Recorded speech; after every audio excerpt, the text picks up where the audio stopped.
True story. When I was 16 years old, I went to the store to get sodas. I was meeting my friend at the beach, but some guy pulled up next to me and asked me if I wanted to go for a ride. And being naive and young and horny, I said yes.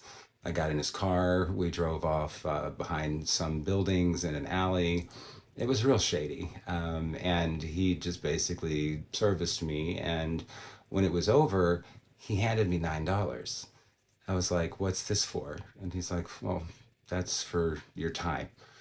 And I was like, "Okay, well, that's cool." So I just left and I went to the store and I got the sodas and I went back to the beach and told my friend Carlos all about it. And he said, "You stupid bitch, you could have got $50."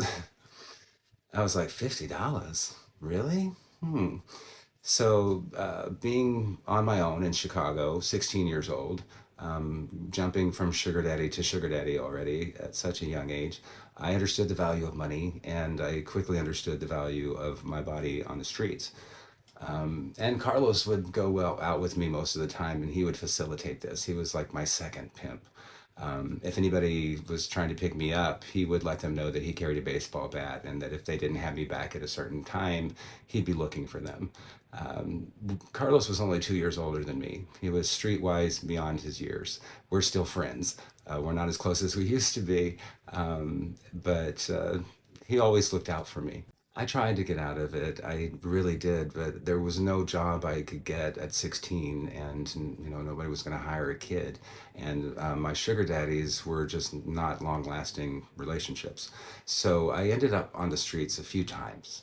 But Carlos couldn't always be there, and when he wasn't, I did get abused financially and other ways. I've had men try to rape me. I've had men not pay me. I've had men kick me out in the street in the middle of a town I've never been in before with no money. And those times were hard. Being a bisexual, I was not able to donate blood, which is how a lot of other impoverished people get by. I also, because I was underage, I couldn't get a regular job. Nobody can hire a 16-year-old. Although eventually I did work at a Sizzler steakhouse because I lied about my age and I became a waiter there and I did stop selling my body for a while.